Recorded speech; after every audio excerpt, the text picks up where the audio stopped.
Hello students, कैसे हैं आप सभी। अभी तक हमने पिछले वीडियो में बात किया था बैलेंसिंग क्या होती है। बैलेंसिंग के दो तरीके हम लोगों ने सीखे थे। पहला तरीका था हिट एंड ट्रायल मेथड और दूसरा तरीका था अलजेब्रिकल मेथड। अब हम आगे बढ़ने वाले हैं। इसके आगे है types of chemical reactions. First video में हम लोगों ने बात किया था कि केमिकल रिएक्शंस क्या होते हैं, केमिकल रिएक्शंस को समझे थे हम। अब हम आज उसके टाइप्स के बारे में बात करने वाले हैं, कितने टाइप्स की केमिकल रिएक्शंस। पहला है कॉम्बिनेशन रिएक्शन। कॉम्बिनेशन रिएक्शन का एक और नाम होता है synthesis reaction.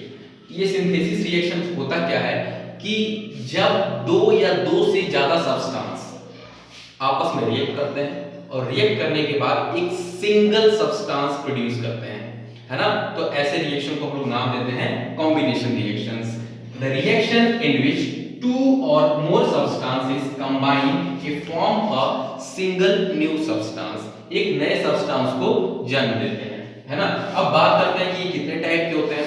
There are various types of combination reaction. First one is combination of two elements to form a compound. मतलब एक ऐसा कॉम्बिनेशन रिएक्शन जिसमें दो एलिमेंट्स भाग लेते हैं और एक कंपाउंड को फॉर्म करते हैं। जैसे हाइड्रोजन को अगर बर्न किया जाए in the presence of air तो बनेगा H2O, है ना।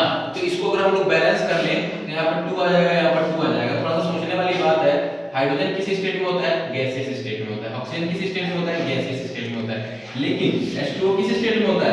लिक्विड स्टेट में होता है। ठीक है। एक और दूसरा लेके आते हैं। फर्स्ट आई होप क्लियर होगा। दूसरा combination of an element and A compound. एक एलिमेंट और एक कंपाउंड मिलकर एक नया कंपाउंड फॉर्म करते हैं। जैसे कार्बन मोनोऑक्साइड CO को अगर कार्बन मोनोऑक्साइड को अगर हम लोग ऑक्सीजन के साथ रिएक्शन करा दें, है ना, तो क्या बन के आएगा? कार्बन डाइऑक्साइड CO2, है ना। अब इसको थोड़ा सा बैलेंस कर लेते हैं। तो O2 के यहाँ पर है, O2 का यहाँ पर भी है, तो ये 3 है, 2 CO2, है ना। अब हो गया बैलेंस CO2।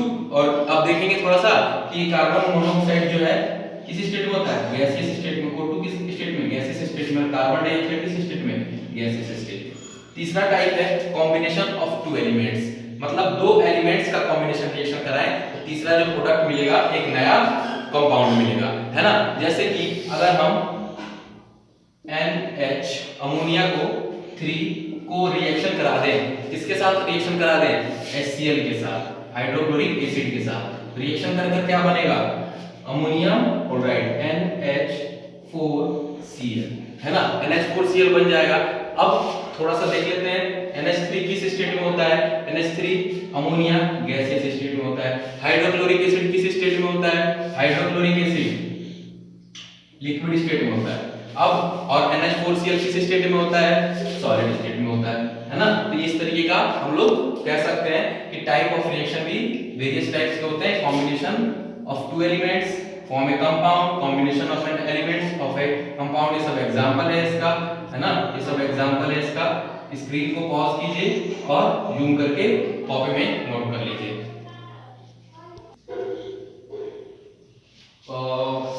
सेकंड है डीकंपोजिशन रिएक्शन। डीकंपोजिशन रिएक्शन क्या होता है? एक ऐसा रिएक्शन जिसके अंदर किसी सब्सटेंस के ऊपर हम कोई एनर्जी अप्लाई करें और उस एनर्जी के कारण वो सब्सटेंस जो है क्या अलग अलग पार्ट में टूट जाए, है ना। जैसे एनर्जी के रूप में हम लोग हीट अप्लाई कर सकते हैं, इलेक्ट्रिसिटी अप्लाई कर सकते हैं, लाइट अप्लाई कर सकते हैं। मतलब इन सब एनर्जी के फॉर्म्स को यूज करके किसी सब्सटेंस को हम लोग क्या कर दें? डिकम्पोज कर दें, है ना। In this type of reaction, compounds break down into two or more simple substances by the application of heat, light and electricity. ठीक है। अगर हम किसी कंपाउंड के ऊपर इलेक्ट्रिसिटी प्रोवाइड करा रहे हैं, क्या प्रोवाइड करा रहे हैं? इलेक्ट्रिसिटी प्रोवाइड कराकर उसको ब्रेक डाउन करते हैं, तो उसको हम लोग इस प्रोसेस को नाम देते हैं हम लोग इलेक्ट्रोलाइसिस का, है ना। जैसे कि इलेक्ट्रोलाइसिस को कह सकते हैं, जैसे हमारे पास पानी है H2, है ना, और H2O पर हम लोग H2O पे हम लोग क्या करेंगे? इसको इलेक्ट्रोलाइसिस प्रोसेस के अंदर डाल दें तो क्या होगा? यहाँ से H2 अलग हो जाएगा और ऑक्सीजन अलग हो जाएगा, है ना। तो इस तरीके का हम लोग कह सकते हैं कि डिकम्पोजिशन ऑफ इलेक्ट्रोलाइसिस क्या है? एक्चुअली में डिकम्पोज बाय इलेक्ट्रिसिटी। दूसरा है फोटोलाइसिस, मतलब एक ऐसा डिकम्पोजिशन जिसमें हम किसको यूज करें, लाइट को यूज करें, लाइट के एप्लीकेशन को यूज करके किसी ऑब्जेक्ट को हम लोग क्या करें, किसी सब्सटेंस को हम लोग तोड़ें, है ना। तीसरा है थर्मोलाइसिस। थर्मोलाइसिस क्या है, थर्मोलाइसिस मतलब by the action of heat, है ना। थर्मो मतलब होता है हीट के प्रोसेस से किसी सब्सटेंस को, किसी कंपाउंड को सिंपलर फॉर्म में ब्रेक डाउन कर दें। जैसे कि मर्क्यूरी ऑक्साइड है HgO, है ना, इस पे अगर हम थर्मल एक्सपेंशन लगाएं, थर्मल डिकम्पोजिशन करें, इसका थर्मल डिकम्पोजिशन अगर इसका किया जाए तो क्या होगा, मर्क्यूरी अलग हो जाएगा और ऑक्साइड अलग हो जाएगा, है ना, मर्क्यूरी अलग और ऑक्साइड अलग। ठीक है, तो इस तरीके से हम लोग कह सकते हैं डिकम्पोजिशन रिएक्शन क्या है। डिकम्पोजिशन रिएक्शन एक ऐसा रिएक्शन है जिसका यूज हम लोग किसी सिंगल कंपाउंड को सिंपलर फॉर्म में ब्रेक डाउन करने के लिए करते हैं। तीसरा है डिस्प्लेसमेंट रिएक्शन। डिस्प्लेसमेंट रिएक्शन का दूसरा नाम होता है सब्स्टिट्यूशन रिएक्शन। इस रिएक्शन के अंदर क्या होता है कि एक ऐसा केमिकल चेंज है जहां पर किसी एक एलिमेंट के एटम किसी दूसरे एलिमेंट के एटम को डिस्प्लेस करते हैं और उसके जगह पर नया मॉलिक्यूल तैयार करते हैं किसी कंपाउंड के लिए, है ना। ये होता कैसे है, ये किन फैक्टर्स पर डिपेंड करता है, कैसे कोई एटम जो है किसी दूसरे एटम को डिस्प्लेस कर सकता है, किस पे डिपेंड करता है, ये डिपेंड करता है रिएक्टिविटी सीरीज पर। पहली चीज है reactivity series, elements which are higher in reactivity series. आप लोगों को रिएक्टिविटी सीरीज पता होनी चाहिए, रिएक्टिविटी सीरीज पता नहीं है इसके लिए ऊपर मैं एक नया वीडियो बना दूंगा। Elements which are higher in reactivity series displace the element which are placed below them. जो ज्यादा रिएक्टिव होगा, जो ज्यादा रिएक्टिव एलिमेंट होगा वो लेस रिएक्टिव एलिमेंट को अपनी जगह से डिस्प्लेस कर देगा। फॉर एग्जांपल ले लेते हैं आयरन ले लेते हैं, Fe को कॉपर सल्फेट अगर रिएक्ट करें, Fe के साथ कॉपर सल्फेट को रिएक्ट कराएंगे तो क्या होगा, Fe रिएक्ट करके क्या बना देगा, फेरस सल्फेट, है ना, और कॉपर को डिस्प्लेस कर देगा। क्यों, क्योंकि कॉपर जो है रिएक्टिविटी सीरीज में क्या है, नीचे है। किसके नीचे है, फेरस के नीचे है।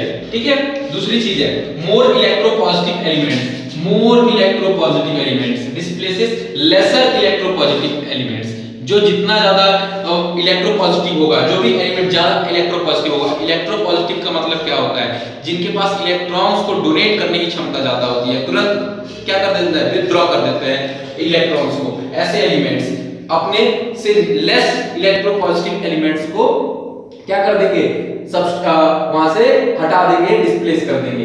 तीसरा सेम इसी तरीके से हायर इलेक्ट्रोनेगेटिव एलिमेंट्स, जो ज्यादा हायर इलेक्ट्रोनेगेटिव एलिमेंट होगा, मतलब कि एक ऐसा एलिमेंट जिसके पास इलेक्ट्रॉन्स को गेन करने का बहुत अच्छा क्षमता है ना। तो इलेक्ट्रोनेगेटिव एलिमेंट्स क्या करते हैं, लेस इलेक्ट्रोनेगेटिव एलिमेंट्स को अपने जगह से डिस्प्लेस कर देते हैं। यह है displacement reaction.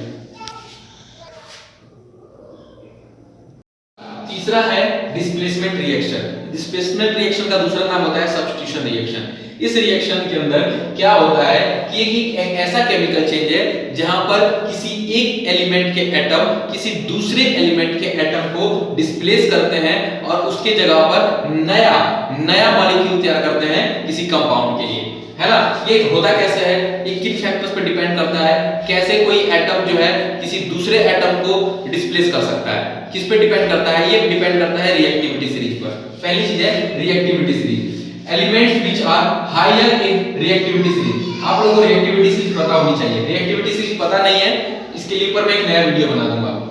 Elements which are higher in reactivity series displace the element which are placed below them. जो ज्यादा रिएक्टिव होगा, जो ज्यादा रिएक्टिव एलिमेंट होगा वो लेस रिएक्टिव एलिमेंट को अपनी जगह से डिस्प्लेस कर देगा। फॉर एग्जांपल ले लेते हैं आयरन ले लेते हैं, Fe को कॉपर सल्फेट अगर रिएक्ट करें, Fe के साथ कॉपर सल्फेट को रिएक्ट कराएंगे तो क्या होगा, Fe रिएक्ट करके क्या बना देगा, फेरस सल्फेट, है ना, और कॉपर को डिस्प्लेस कर देगा। क्यों, क्योंकि कॉपर जो है रिएक्टिविटी सीरीज में क्या है, नीचे है। किसके नीचे है, फेरस के नीचे है। ठीक है, दूसरी चीज है more electropositive more electropositive elements displaces lesser electropositive elements। जो जितना ज्यादा इलेक्ट्रोपॉजिटिव होगा, जो भी एलिमेंट ज्यादा इलेक्ट्रोपॉजिटिव होगा, इलेक्ट्रोपॉजिटिव का मतलब क्या होता है, जिनके पास इलेक्ट्रॉन्स को डोनेट करने की क्षमता ज्यादा होती है, तुरंत क्या कर देते हैं, विथड्रॉ कर देते हैं इलेक्ट्रॉन्स को। ऐसे एलिमेंट्स अपने से लेस इलेक्ट्रोपॉजिटिव एलिमेंट्स को क्या कर देंगे, वहां से हटा देंगे, डिस्प्लेस कर देंगे। तीसरा, सेम इसी तरीके से हायर इलेक्ट्रोनेगेटिव एलिमेंट्स, जो ज्यादा हायर इलेक्ट्रोनेगेटिव एलिमेंट होगा, मतलब कि एक ऐसा एलिमेंट जिसके पास इलेक्ट्रॉन्स को गेन करने का बहुत अच्छा क्षमता है ना। तो इलेक्ट्रोनेगेटिव एलिमेंट्स क्या करते हैं, लेस इलेक्ट्रोनेगेटिव एलिमेंट्स को अपने जगह से डिस्प्लेस कर देते हैं। यह है डिस्प्लेसमेंट रिएक्शन।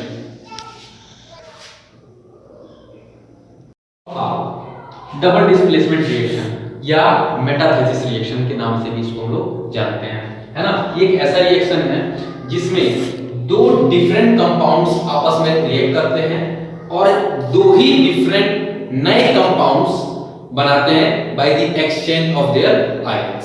आयंस का आपस में चेंज करते हैं। जैसे कि एक एग्जांपल लेते हैं, कोई कंपाउंड है ए बी, जहां पर ए जो है पॉजिटिव चार्ज है और बी जो है नेगेटिव। इधर एक नया कंपाउंड है, सी पर पॉजिटिव आयंस है और डी पर नेगेटिव आयंस है। ये दोनों आपस में रिएक्ट करते हैं और नए दो फॉर्म्स बनाते हैं। एक बनाता है E और D minus, A plus and D minus, where another compound is C positive ion and B negative ion.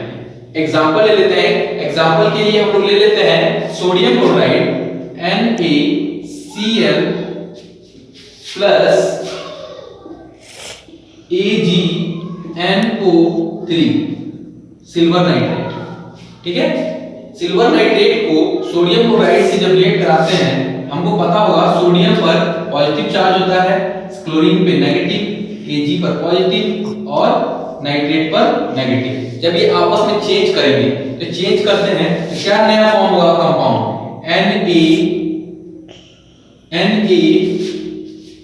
Na और NO3,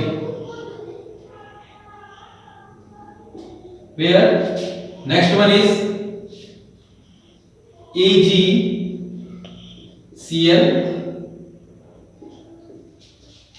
है ना। इस तरीके से हम लोग एग्जांपल से इसको समझ सकते हैं। अब डबल डिस्प्लेसमेंट रिएक्शन होते कितने हैं, ये होते हैं दो। एक होता है प्रेसिपिटेशन रिएक्शन और दूसरा होता है न्यूट्रलाइजेशन रिएक्शन। प्रेसिपिटेशन क्या होता है, जब हम कोई रिएक्शन कराते हैं तो एक नया सब्सटेंस आपको मिलता है जो कि इनसॉल्युबल होता है वाटर में, और इसी इनसॉल्युबल सब्सटेंस को हम लोग बोलते हैं प्रेसिपिटेट। और जिस रिएक्शन में ये प्रेसिपिटेट मिलता है उसी रिएक्शन को हम लोग बोलते हैं precipitate reaction. A reaction that produces A precipitate, है ना। और प्रेसिपिटेट क्या होता है, एक इनसॉल्युबल सब्सटेंस जो कि रिएक्शन से मिलता है। ठीक है, दूसरा होता है न्यूट्रलाइजेशन रिएक्शन। न्यूट्रलाइजेशन रिएक्शन क्या होता है, एक ऐसा रिएक्शन जहां पर एसिड और बेस आपस में रिएक्ट करते हैं और प्रोडक्ट में साल्ट और वाटर देते हैं, है ना। प्रोडक्ट में क्या मिलता है, साल्ट और वाटर, है ना।